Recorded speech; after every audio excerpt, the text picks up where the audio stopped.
Hello friends, hope you all are well. We are back with our mental health promotion sessions. Our today's topic is anger management. How to control anger. We have usually two types of emotions. Primary emotion and secondary emotion.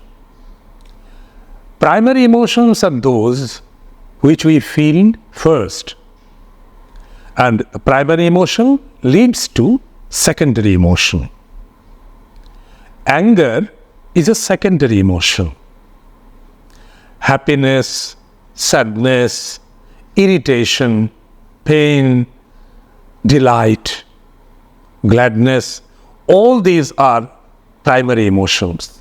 There are a number of primary emotions which, when intensified, lead to anger.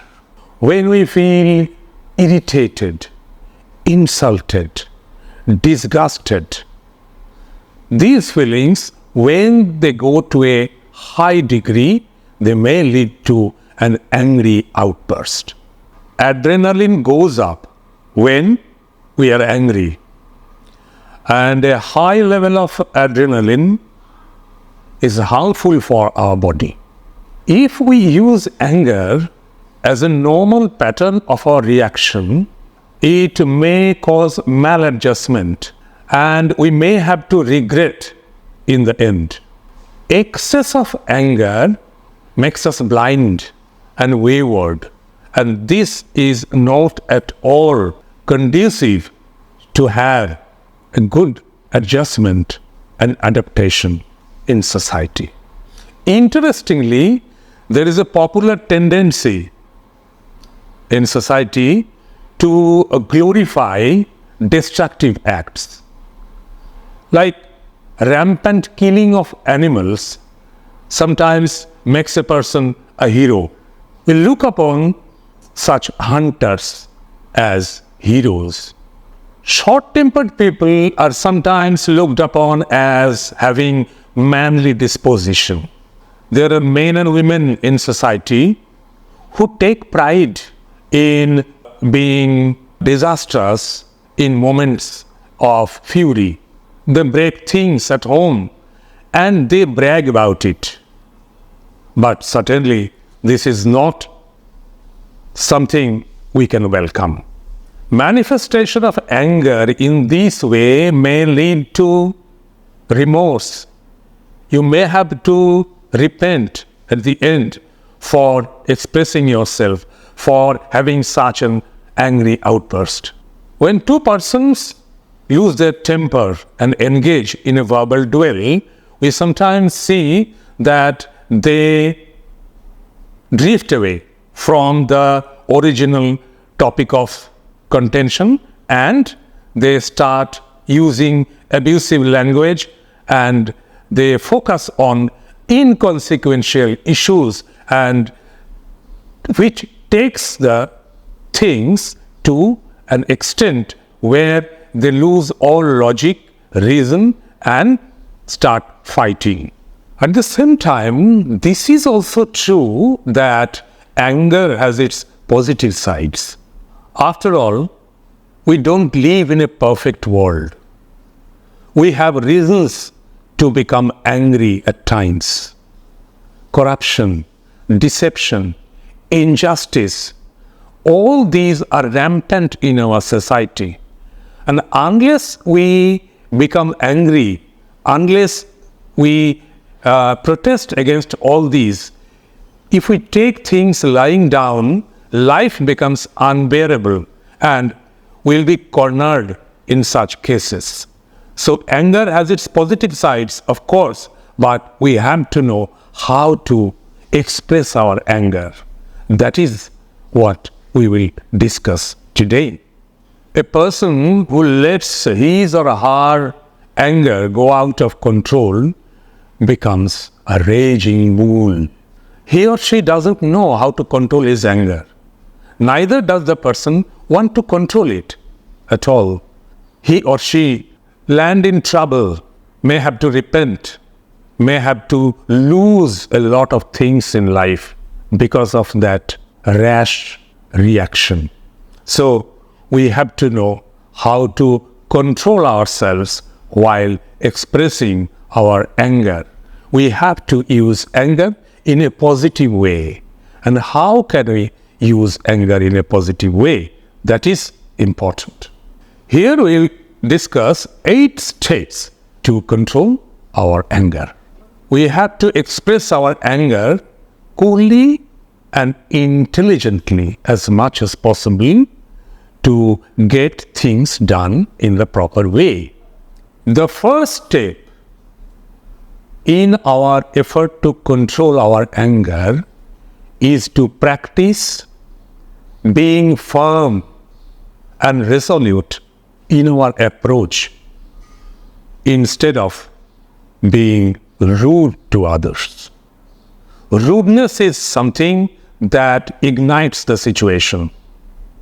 So try to be firm and resolute in your approach. Secondly, don't fall into the trap of the notion that an angry outburst is the shortest possible way to get out of a problem. Rather, you will be bogged down in the problem more, because you should keep in mind that anger is not your monopoly. Others too have the right and reason to show their anger. So, better try innovative ways to get out of the problem, to get out of the situation. I, in my own life, do adopt these innovative methods, and I really have got good results. So, keep your cool and think of finding some innovative ways so that you can bypass being rude or angry with others. For example, one late at night, I was returning home by taxi. The taxi driver refused to drop me at my destination. It was still half a kilometer left. I became angry. I told him that you have to go half a kilometer to drop me there. He refused and asked me to get down. I became very angry, but I had a second thought to try a different way to handle the situation. I knew that drivers are religious minded.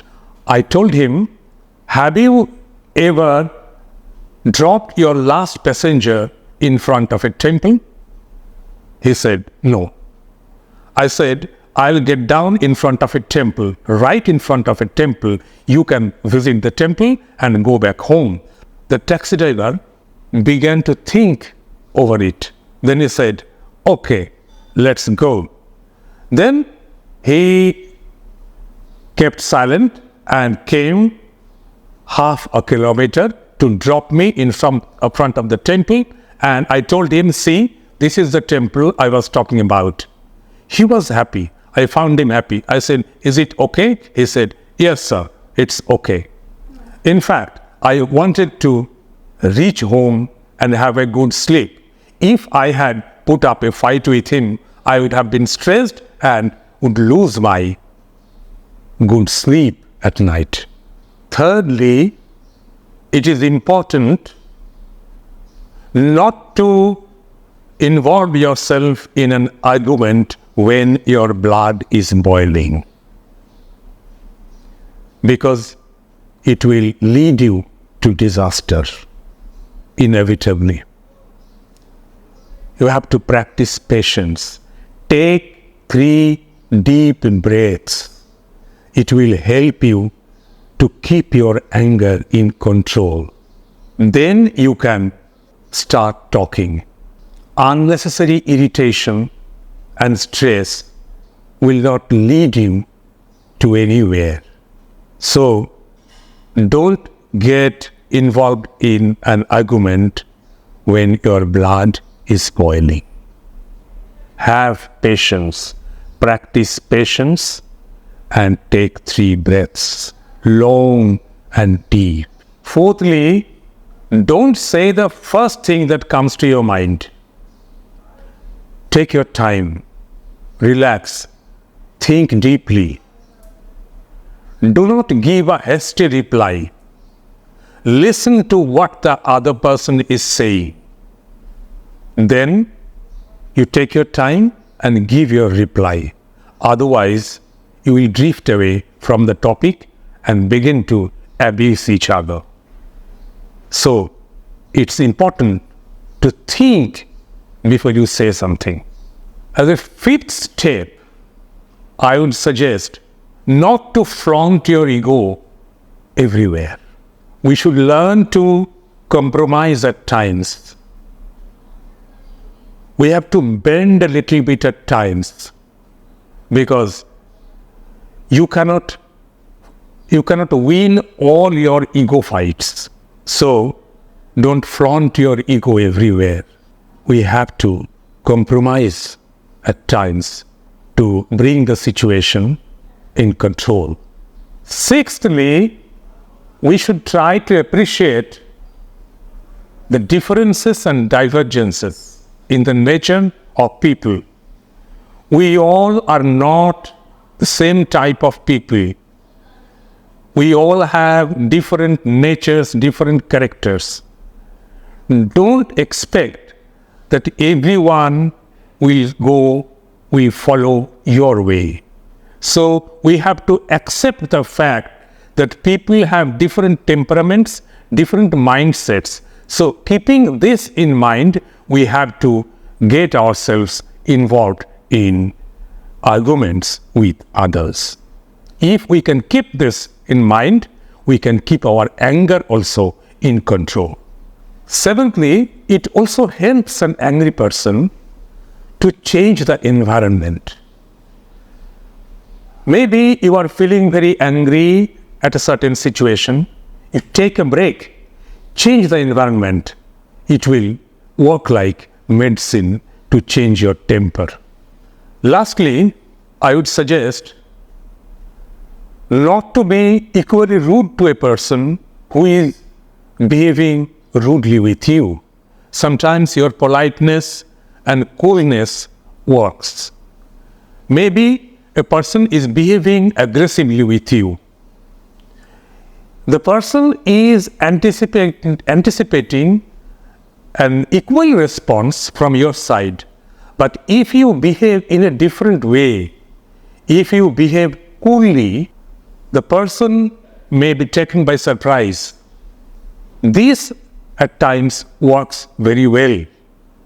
You are keeping your cool when the other person is aggressive. The person may see through the hollowness of his aggression. The situation may take a turn for the better. Even a soft physical touch also helps very much in such situations. You can experiment with these suggestions and see how they work. Just the other day, I was having a cup of tea at a stall. I was in fact in a hurry. When I was leaving the stall, someone shouted at me, accusing me that I have dropped his cup of tea from the table. I went back to the place and I was really a little bit embarrassed. I touched the person's arm and told him, sorry, I didn't see it. Please don't mind. The man immediately cooled down and I asked the tea stall holder to give him another cup of tea for which I'll pay. The customer in turn felt embarrassed too and he said that, no, sir, you shouldn't pay for my tea. I was a bit rude with you. Please don't mind. I said, no, it's okay. And we parted our ways. See, friends, it's not very difficult to keep your cool while allowing your anger to flow. You can practice it and remember that it is always wise and necessary to use your brains than your bronze. By doing so, we can keep our cool, we can pass our days much more positively, and we can end our day successfully, peacefully. So, keeping this in mind, we'll say bye for the day.